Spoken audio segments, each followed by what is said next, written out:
오늘 함께 공독한 창세기 15장 1절에서 6절에까지 말씀을 통해서 믿음이 필요합니다 라는 제목으로 하나님의 말씀의 은혜를 나누고자 합니다. 믿음은 무엇일까요? 히브리서 11장 1절은 믿음은 바라는 것들의 실상이요 보이지 않는 것들의 증거라, 이렇게 멋진 정의를 내리고 있습니다. 그리고 이어지는 히브리서 11장에 기록되어 있는 믿음으로 승리한 신앙인들에 대한 증언은 믿음의 위대한 능력을 보여주고 있습니다. 이렇게 믿음으로 승리한 신앙인들의 이야기를 읽으면 우리 마음속에 믿음이 저절로 막 자라는 것 같지 않습니까? 아, 역시 믿음이 최고야. 그래, 믿어야 돼. 이렇게 우리는 생각을 하게 됩니다. 하지만 우리가 직면한 믿음의 현실은 이러한 승리의 믿음을 한결같이 유지할 수 없다는 데 있습니다. 아브라함은 믿음의 조상이라고 불린 신앙인이었습니다. 그가 믿음의 조상이라고 불린다는 것은 단순하게 우리 이전의 세대를 대표하는 인물이라는 의미에 머물러 있는 것은 아닙니다. 그가 믿음의 조상이라고 불리는 것은 모든 그리스도인들을 대표하는 표준적인 믿음을 가진 사람이다라는 의미입니다. 자, 다시 말해서 우리는 하나님을 믿는다고 한다면 아브라함처럼이라고 하는 문장으로 우리의 이해의 폭을 넓혀볼 수가 있습니다. 아브라함은 위대한 신앙인이었습니다. 굳건한 믿음의 사람이었습니다. 하나님의 말씀만을 믿고 본토, 친척, 아버지 집을 떠난 결단은 아브라함의 믿음이 얼마나 굳건한 것이었는가라고 하는 것을 잘 보여주고 있습니다. 75세의 아브라함이 아무리 그 시대 사람들이 우리보다 더 장수했다라고 이야기한다 할지라도 75세의 아브라함이 본토, 친척, 아버지 집을 떠난 것은 믿음의 결단이 아니면 불가능한 일이었기 때문입니다. 또 아브라함은 세상적인 능력을 또한 두루 갖춘 사람이었습니다. 조카 롯이 동방의 그돌라오멜 왕의 연합군에 의하여 잡혀갔을 때 아브라함은 자신의 집에서 훈련시킨 318명의 장병들을 동원할 수가 있었습니다. 또 동맹을 맺은 이웃을 동원할 수가 있었습니다. 아브라함은 이러한 인적 자원을 바탕으로 조카 롯을 구하러 나갈 수가 있었습니다. 비록 그들라오멜의 연합군의 규모에 비교할 수 없이 그 숫자가 적었지만 아브라함은 당당하게 그들과 맞서 싸울 수 있는 담대함이 있었습니다. 그리고 그들의 약점을 간파하고 공략할 수 있는 판단력도 갖추고 있었습니다. 이러한 아브라함의 모습이야말로 신앙인의 롤 모델이라 불리기에 손색이 없습니다. 이러한 아브라함의 모습을 생각해 보면 아브라함의 믿음은 결코 한 번도 흔들린 적이 없었을 것 같습니다. 아브라함은 어떤 경우라도 굳센 믿음을 유지할 수 있었을 것 같습니다. 75세에 아들을 주신다는 약속을 받아 100세에 아들을 낳아 하나님께서 주신 약속을 성취한 것을 생각한다면 더더욱 그렇습니다. 이렇게 굳건한 아브라함의 믿음을 생각하면 작은 일에도 흔들리는 나의 믿음은 너무나도 부끄럽기만 합니다. 하지만 우리가 여기서 눈여겨봐야 될 것은 아브라함이 가지고 있는 믿음의 그 높은 수준이 아닙니다. 우리가 여기서 눈여겨봐야 될 것은 이러한 아브라함의 삶에도 언제나 믿음이 필요했다라고 하는 사실입니다.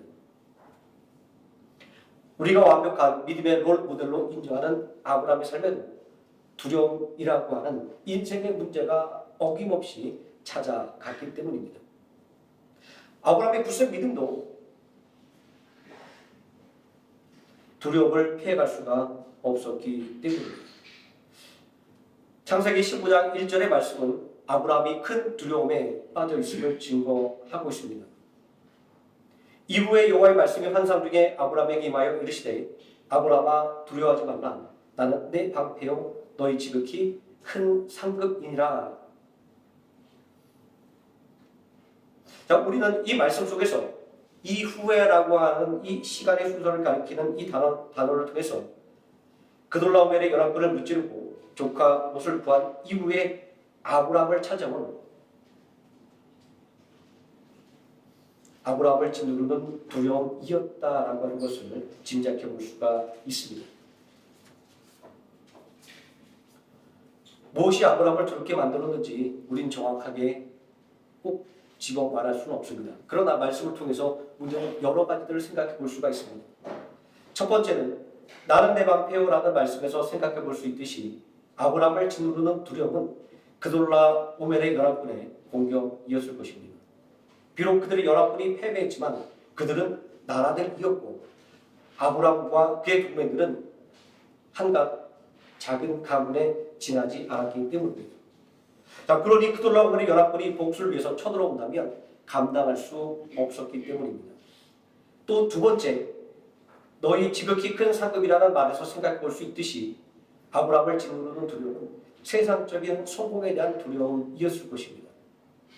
아브라함은 그돌라 오멜의 연합군과의 싸움에서 전리품을 하나도 취하지 않았습니다. 사람의 도움 없이 오직 하나님의 도움으로만 성공할 수 있다고 세상을 향하여 선포했기 때문입니다.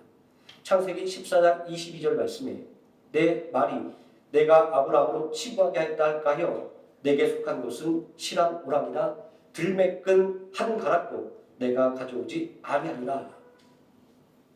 하지만 이러한 믿음의 결단은 이 결단에 대한 세상의 반응은 언제나 존엄일 뿐이었습니다. 오늘날 우리가 믿음으로만 살겠다고 하는 다짐을 이야기하면 세상 사람들은 뒤에서 우리를 존엄하고 비웃지 않습니다. 세 번째로 아브라함을 짓누르는 두려움은 하나님의 약속이 이루어지지 않을 것이라고 하는 불신이었을 것입니다. 2절 말씀에 보니까 아브라함이 이르되 주 여호와여 무엇을 내게 주시려 하나이까? 나는 자식이 없사오니 나의 상속자는 이 다메섹 사람 엘리에셀이니이다 라고 자식이 없음이 강조되고 있습니다. 아브라함이 하나님께 받은 약속은 큰 민족을 이루고 그의 이름이 창대하게 된다는 것이었습니다. 그런데 아직 대를 이을 아들이 없습니다. 큰 민족을 이루고 창대하게 만들어준다는 이 하나님의 약속이 공수표가 될 위기의 순간을 맞이하게 된 것입니다. 우리가 경험하는 아주 중요한 계약이 파기되는 것을 상상해 본다고 하면 아브라함이 느꼈던 두려움이 얼마나 컸던가를 짐작해 볼 수가 있을 것입니다. 이러한 아브라함의 모습 속에서 두려움이라고 하는 것은 누구에게나 찾아오는 것임을 알 수 있습니다. 전능하신 하나님을 믿는 사람에게도 말입니다. 감당하기 어려운 큰 문제를 만나거나 당장 해결되지 않는 문제를 만나서 씨름하거나 해결될 것 같지 않은 문제를 만나면 누구나 두려움을 느낄 수밖에 없을 것입니다. 그 굳건한 믿음도 흔들릴 수밖에 없는 것입니다. 그리고 동시에 이러한 두려움을 극복하고 앞으로 나아가기 위해서는 믿음이 필요하다는 것도 깨닫게 될 것입니다. 그러니 우리의 인생을 전방위적으로 압박해 들어오는 문제들 앞에서 믿음이 있느냐 없느냐라고 하는 문제는 쓸모없는 것입니다. 중요한 것은 인생에 부닥친 문제를 해결하는 것인데 성경은 그 해결의 방법을 오직 믿음이라고 우리에게 말씀하고 있습니다. 그러니 우리는 믿음이 있다고 한다면 그 믿음으로 문제를 극복해 나가면 되는 것이고 나에게 믿음이 없다고 한다면 하나님께로부터 믿음을 공급받아 그 문제를 해결해 나가면 되는 것입니다. 하지만 히브리서 11장 36절과 37절의 말씀은 이러한 믿음으로 사는 삶이 어려울 수밖에 없는 현실을 우리에게 가감없이 보여주고 있습니다. 또 어떤 이들은 조롱과 채찍질뿐 아니라 결박과 옥에 갇히는 시련도 받았으며 돌로 치는 것과 톱으로 펴는 것과 시험과 칼로 죽임을 당하고 양과 염소의 가죽을 입고 유리하며 공핍과 환난을 받았으니 라고 말입니다. 이 목록의 어느 것 하나라도 내가 경험한다고 생각하면 상상도 하기 싫은 장면들입니다. 하지만 이어지는 38절의 말씀, 이런 사람은 세상이 감당하지 못하느니라. 그들이 광야와 산과 동굴과 토굴에 유리하였느니라 라는 말씀은 믿음은 반드시 이러한 시련들을 극복해내야만 하는 것임을 알려주고 있습니다. 히브리서 11장 38절의 말씀은 이중적인 의미를 가지고 우리에게 많은 혼란을 가져다 주기도 합니다.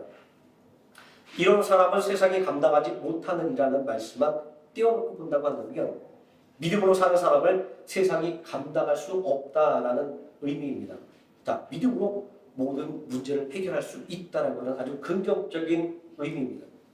자, 하지만 그들이 광야와 산과 토굴에 유리하였느니라는 이 38절의 전적인 문맥을 보면 믿음으로 세상을 이긴다라고 하는 이 말씀에 우리는 물음표를 던질 수밖에 없습니다. 믿음으로 세상을 이겼는데 세상을 이리저리 떠돌아다닌다는 말은 앞뒤가 맞지 않기 때문입니다. 이 애매모호한 말씀의 의미를 명확하기 위해서 몇몇 번역 성경들은 이렇게 번역하기도 합니다. 믿음의 사람에게 세상이 살만한 곳이 되지 못했습니다. 또는 세상은 이런 사람을 받아들일 만한 곳이 못 되었습니다. 라고 말합니다. 이렇게 해석을 해본다고 한다면 믿음은 세상에서 배척을 당하는 것이기에 온갖 고난을 당할 수밖에 없다라고 하는 아주 부정적인 의미가 됩니다. 이렇게 말씀을 보면 마치 온탕과 냉탕을 오가는 듯한 이 말씀의 난해함 때문에 주어진 오늘을 믿음으로 살아가는 우리의 복잡한 속마음을 그대로 표현한 것이 아닌가라는 생각도 해보게 됩니다. 그렇기 때문에 우리 이 말씀을 좀 명확하게 이해하기 위해서는 원어 성경의 강해를 좀 참고할 필요가 있습니다. 원어 성경 강해를 보니까 히브리서 11장 38절의 말씀을 그리스어 그대로 직역을 하게 되면 그들은 믿음의 사람들을 가리킵니다. 세상은 영원한 가치가 있는 곳이 아니었다라고 번역을 할 수 있습니다. 자, 그렇게 믿음의 사람들은 세상의 부귀와 영화를 버리고 하늘의 상급을 쫓아 온갖 고난을 감당할 준비가 되어 있었다라고 히브리서 11장 38절 말씀을 우리는 이해할 수 있게 되는 것입니다. 하지만 우리가 이렇게 복잡하게 이 말씀을 분석해 보지 않는다라고 할지라도 그들이 광야와 산과 동굴과 토굴에 유리하였느니라 라고 하는 이 믿음의 사람들이 감당해야만 했던 이 고난을 묘사하는 이 말씀들은 아주 묘하게도 우리의 마음속에 절망이 아니라 소망을 갖게 해준다라고 하는 것입니다. 누가 세상에서 핍박당하고 그리고 세상에 주님을 나가는데 어떻게 여기서 소망을 느낄 수 있을까라고 할 것입니다. 하지만 믿음을 가진 사람이라고 한다면 하나님의 말씀을 조금이라도 읽은 사람이라고 한다면 우리는 이 말씀을 읽을 때 우리 마음속에 우리 머릿속에 떠오르는 한 명의 인물이 있을 것입니다. 그 사람은 다윗입니다. 사울 왕의 핍박을 피해 산과 들과 광야로 도피해야만 했던 이 다윗의 모습을 생각할 때 우리는 이 말씀이 믿음으로 인하여 속절없이 핍박당하는 연약한 믿음의 사람들의 이야기가 아니라 믿음을 통하여 온갖 고난을 이겨내는 믿음의 사람들의 능력을 증거하는 것임을 우리는 또 명확하게 깨달을 수가 있게 되기 때문입니다. 어쨌든 우리는 이 히브리서 11장 38절의 말씀을 통해서 알 수 있게 되는 것은 우리의 믿음이 아주 안타깝지만 세상에서 제대로 평가받지 못하고 있다는 것입니다. 때로는 믿음의 사람들조차도 자신에게 부어진 이 믿음의 가치를 망각하고 있다는 것입니다. 이러한 우리들의 삶의 현실은 우리가 입술로는 믿음을 이야기하면서도 우리들의 행동으로는 불신을 드러내는 이율배반적인 삶을 살아가게 만드는 것입니다. 믿음의 조상 아브라함을 생각해 보십시오. 그의 굳건한 믿음이 흔들리고 있지 않습니까? 막강한 힘을 가진 적대적인 세력 앞에서도 담대했던 아브라함의 믿음이 또 믿음으로 사는 삶이 얼마나 대단한가를 조롱 섞인 눈으로 지켜보는 불신자들 앞에서도 당당했던 아브라함의 믿음이 아들을 말하는 작은 소망이 물거품이 될 것이라고 하는 불신 앞에 흔들리고 있지 않습니까? 믿음의 조상 아브라함은 작은 현실의 장벽 앞에서 두려움을 느끼고 그 믿음이 흔들린다고 하는 것은 그만큼 우리들의 삶에는 믿음이 더욱 필요하다라고 하는 것을 반증하는 것입니다. 요즘 악마는 디테일에 숨어 있다라고 하는 교본이 아주 여러 곳에서 사용됩니다. 이 말은 어떠한 일이든 세밀하게 신경을 써서 꼼꼼하게 처리를 해야 된다는 의미로 어떤 일이든지 예상치 못한 어려움이 숨어 있다라는 것을 알려주는 말입니다. 우리는 본문 말씀에서 아브라함을 두려움에 몰아넣고 있는 현실의 장애물들이 무엇일까라는 하는 것을 한번 살펴보았습니다. 그런데 아주 흥미로운 것은 하나님과 아브라함과의 대화의 주제입니다. 곧 쳐들어올지도 모르는 적국의 위협과 얼마나 잘 살아 눈 부릅뜨고 지켜보는 믿음의 대적자들을 걱정하는 것이 극소무라고 생각이 되고 있는데 아브라함은 아주 한가하게 후사의 문제를 이야기하고 있기 때문입니다. 제3자의 눈으로 바라볼 때 아브라함은 인생에 있어서 가장 중요하고 시급한 문제를 제쳐놓고 아주 지극히 작은 일에 매달려 있는 것처럼 보입니다. 하지만 문제의 핵심은 바로 이렇게 지극히 작은 일에 있습니다. 지극히 개인적인 것, 지극히 작은 것이지만 이러한 디테일 속에서 믿음의 필요성이 부각되고 있기 때문입니다. 창세기 12장 1절과 2절 말씀에 기록된 아브라함의 소명에서 아브라함이 받았던 하나님의 약속을 생각해 보겠습니다. 큰 민족을 이루고 그 이름이 창대하게 된다는 것이 이 약속의 골자였습니다. 이러한 하나님의 위대한 약속의 성취는 무엇으로부터 시작되고 있을까요? 그것은 다름 아닌 아브라함에게 주실 아들이라고 하는 아주 개인적이고 아주 사소한 약속이 이루어지는 것을 통해서 시작되는 것이지 않습니까? 아브라함의 믿음을 뒤흔들어 놓은 것은 강력한 적의 위협이나 믿음의 대적들의 조롱이 아니었습니다. 꼭 이루기를 바라는 그의 소망이 이루어지지 않는 데서 시작이 되었습니다. 두려워하지 말라, 나는 내 방패요 너희 지극히 큰 상급인이라는 위로와 격려를 하시는 하나님을 향해 본문 2절에서 아브라함은 벌써 볼멘 소리를 하고 있지 않습니까? 주 여호와여 무엇을 내게 주시렵니까? 나는 자식이 없습니다. 아주 도발적인 언행이 아닐 수가 없습니다. 하지만 아브라함은 아랑곳하지 않고 거침없이 원망과 불평을 하나님 앞에 쏟아놓습니다. 3절 말씀에 주께서 내게 씨를 주지 아니하셨으니 이 말 속에서 아들을 주신다라고 하는 약속도 지키지 않으면서 무슨 억부한 소리를 하시냐고 따진 듯한 아브라함의 모습이 상상되지 않습니까? 믿음의 조상이라는 평가가 무색해지는 모습이 아닐 수가 없습니다. 하지만 이러한 모습이 오늘날 우리가 직면한 믿음의 현실입니다. 하나님의 약속을 믿기에는 현실의 장벽이 너무나도 견고하다라는 생각을 하게 되기 때문입니다. 아브라함은 아들을 주신다는 그 하나님의 약속은 이제 현실적으로는 이루어질 수 없다라고 판단할 수밖에 없는 상황에 놓였기 때문입니다.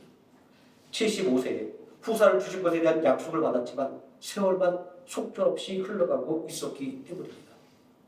우리에게도 이렇게 지연되는 소망이 있습니다.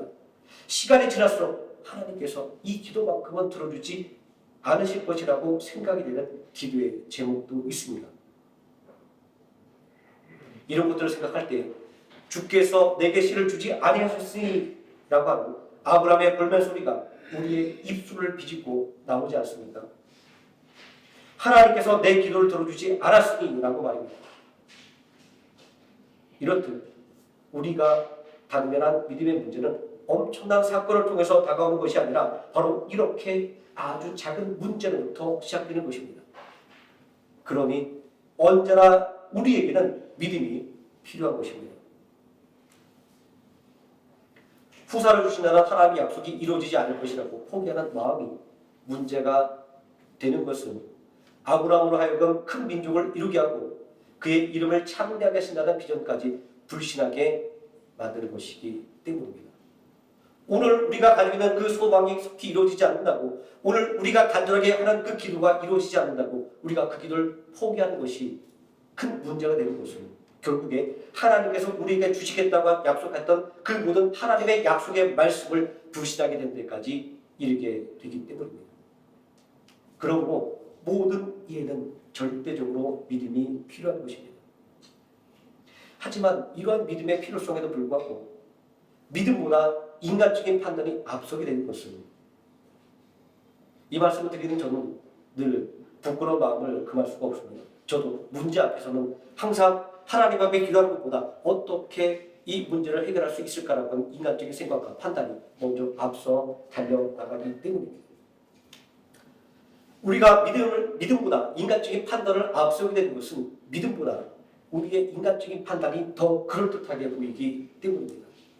사도행전 27장 9절 이하의 말씀을 보게 되면 로마로 호송되어가는 바울이 이방 선교라고 하는 자신의 오랜 경험을 통해서 시기적으로 항의하는 것이 위험하다고 호송대의 백부장에게 경고하고 있지만, 백부장은 이 죄수인 바울의 말보다 선장과 선주의 말을 더 신뢰하고 항의에 나서고 있습니다.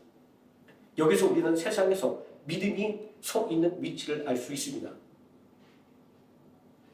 믿음은 보이지 않는 것들의 증거이며 바라는 것들의 실상이라고 말해지고 있지만, 믿음은 보이는 것보다 열등한 것으로 취급되고 있는 것이 우리의 삶의 아주 냉정한 현실이라는 것입니다.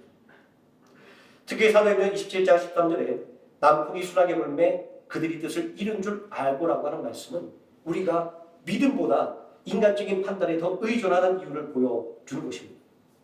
아브라함도 눈에 보이지 않고 손에 잡히지 않는 후사의 약속을 믿을 수가 없어서 당시 발레도 자신의 종을 자신의 후사로 지목하고 있지 않습니까? 이러한 사람들의 모습이 너무나도 자연스럽게 느껴지는 것은 우리도 그들과 같은 판단과 행동을 하고 있기 때문입니다. 오늘 본문의 말씀이 펼쳐지는 그날에 있어 아브라함에게 있어서 가장 중요한 문제는 바로 후사에 관한 문제였습니다. 그렇게 나는 너희 막대이며 상급이라는 하나님의 말씀에 내게 자식이 없는데 무슨 소용이 있습니까? 라고 원망을 드러낸 것입니다. 오늘날 우리에게도 아브라함이 중요하게 여겼던 것 같이 중요하게 생각하고 있는 소망과 기도의 제목이 있습니다. 이것이 속히 이루어지지 않는다고 하나님을 향해 원망하고 불평하고 마음이 상하고 많은 문제들 말입니다. 아브라함이 하나님 향해 당당하게 외치지 않습니까? 주께서 내게 씨를 주지 아니하셨으므로 내 집에서 길린 자가 내 상속자가 될 것입니다. 이런 아브라함의 원망과 불평은 하나님께서 내 기도를 들어주지 아니하셨으니 내 마음대로 하겠다는 것은 선언과 다름이 없습니다. 이 지점에서 인간적인 판단으로 출행을 강행했던 바울의 호송서를 생각해 봅니다. 남풍이 순하게 불매 그들이 뜻을 이룬 줄을 알고라는 말씀처럼 보이지 않는 믿음을 의지하는 것보다 내 생각과 판단을 의지하더니 더 확실해 보이지 않습니까? 하지만 바울을 호송하던 배는 이내 광풍을 만나 구원의 영광마저 잃어버리게 되었다라고 사도행전 27장은 증거하고 있습니다. 바울을 호송하는 배에서 일어났던 이 사건은 믿음과 인간적인 판단 사이에서 무엇이 진정으로 우리 인생에 필요한가를 고민하게 만드는 비유의 사건으로 이해해 볼 수가 있습니다. 아들을 주신다는 약속이 점점 불가능하다는 생각이 들 때 인간적인 대안을 강구한 아브라함의 모습은 가장 확실한 대비책인 것처럼 보였습니다. 남들도 다 그렇게 하는 것이었기 때문입니다. 하지만 냉정하게 따져보았을 때 이것은 대안이 될 수 없었습니다. 하나님의 약속은 사전에서 말씀하고 있듯이 내 몸에서 날 자가 내 상속자가 되리라는 말씀처럼 아브라함과 사라의 몸에서 난 후사였고, 아브라함에게도 진짜로 필요한 것은 자신과 사라의 몸에서 난 후사였기 때문입니다. 현실의 장벽에 가로막혀서 우리의 소망이 희미해져갈 때 믿음이 필요한 것입니다. 왜냐하면 우리가 꿈꾸는 그 소망은 절대로 어떤 것으로 대체될 수 없는 것이기 때문입니다. 우리에게는 절대로 포기해서는 안 되는 소망과 기도의 제목이 있지 않습니까? 그렇게 우리에게도 믿음이 절대적으로 필요한 것입니다. 그런데 참 다행인 것은 이 믿음이라고 하는 것이 우리들의 마음의 결단의 산물이 결코 아니라 하나님의 은혜로 주어지는 선물이라고 하는 것입니다. 현실의 장벽 앞에 흔들리는 아브라함을 붙들어 주시는 하나님의 모습이 바로 그 명확한 증거입니다. 4절 말씀에 보니까 여호와의 말씀이 그에게 임하여 이르시되 그 사람이 내 상속자가 아니라 내 몸에서 날 자가 내 상속자가 되리라 하시고, 약속을 재확인시켜 주시는 하나님의 모습이 기록되어 있지 않습니까? 또 5절 말씀에 밤하늘에 셀 수 없는 별들을 통하여 하나님의 약속을 상식적으로는 이해할 수 없지만 믿음으로 받아들일 수 있도록 인도하고 있지 않습니까? 하나님께서는 우리 연약한 인생들에게 믿음이 필요할 것을 아시기 때문에 우리의 믿음이 흔들릴 때마다 당신의 약속의 말씀으로 우리의 흔들리는 믿음을 세워 주시는 것입니다.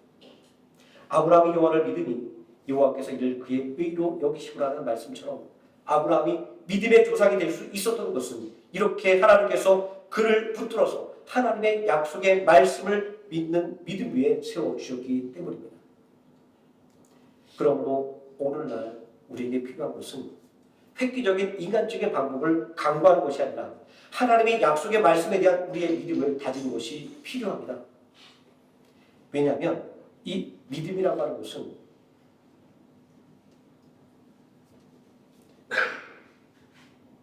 저는 이 말씀 준비하면서 놀라운 것 하나를 발견하게 됐습니다.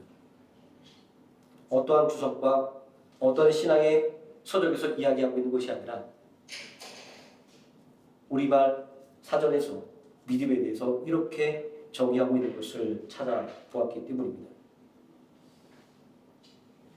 믿음이라고 하는 것은 신앙의 영역에 있어서는 하나님에 대한 절대적인 신뢰와 복종을 의미하는 것이다. 세상에 이것보다 우리의 믿음을 더 확실하게 그리고 더 명확하게 정의하고 있는 말씀이 어디 있을까라는 생각을 해보게 됩니다. 믿음이 없는 사람들도, 믿음보다 인간적인 판단을 우선시하는 사람들도 간절하게 바라는 것은 반드시 이루어진다라고 이야기합니다. 그런데 믿음은 바라는 것들이 실상이며 보이지 않는 것들의 증거니라고 고백하는 우리가 하나님 앞에 간구하는 우리의 소망과 기도가 이루어지지 않을 것이라고 포기한다고 하면 이것은 말도 안 되는 이야기입니다. 하나님은 우리의 믿음을 위로하고 격려하기 위해 당신의 말씀, 성경을 우리들의 손에 들려주셨습니다. 그러므로 우리는 믿음이 흔들릴 때일수록, 우리의 소망이 희미해질 때일수록, 우리의 기도가 중단될 위기에 처해질수록 더더욱 하나님의 말씀을 통해서 우리의 믿음을 다잡아야만 하는 것입니다. 우리가 예배의 자리에 나오기에 힘쓰는 이유는 바로 여기에 있습니다. 왜냐하면 믿음이 없이는 절대로 하나님을 기쁘시게 할 수 없기 때문입니다. 아브라함처럼 하나님의 말씀을 온전히 신뢰하고 복종함으로 아브라함처럼 형통함의 복을 받는 생명나무교회 성도님 되시기를 예수님의 이름으로 축원드립니다. 기도하시겠습니다. 전능하신 아버지 하나님, 믿음의 조상 아브라함에게 그 위대한 인물에게조차도 믿음이 필요하다는 사실을 오늘 말씀을 통하여 깨닫습니다. 온전히 하나님을 바라보고 하나님을 신뢰하지 않고는 이 땅에서 우리 인생에 찾아오는 문제들 가운데 우리가 결코 담대할 수 없으며 우리가 결코 미래를 향해 한 발자국도 나갈 수 없다는 사실을 오늘 말씀을 통하여 다시 한번 깨닫게 됩니다. 문제가 있을 때마다 나의 생각과 판단을 우선하지 말게 해 주시고 전능하신 하나님의 말씀을 먼저 바라보며 하나님의 도움을 간구하는 믿음의 기도가 선행되는 우리 모든 성도들 될 수 있도록 하나님께서 인도하여 주시기를 원합니다. 아브라함이 하나님의 말씀을 믿음으로 말미암아 하나님께 의인으로 인정받았고 하나님 주신 모든 복을 형통하게 받아 누렸음을 오늘 말씀을 통하여 깨닫습니다. 우리도 아브라함처럼 우리의 삶에 다가오는 작은 문제들에 흔들리지 않고 하나님의 말씀에 도움을 받아 온전히 하나님을 신뢰함을 통하여 하나님께 인정받는 믿음의 사람들, 또 하나님께 주시는 복을 형통하게 받은 믿음의 사람들 되게 하여 주시옵소서. 예수님의 이름으로 기도드립니다. 아멘.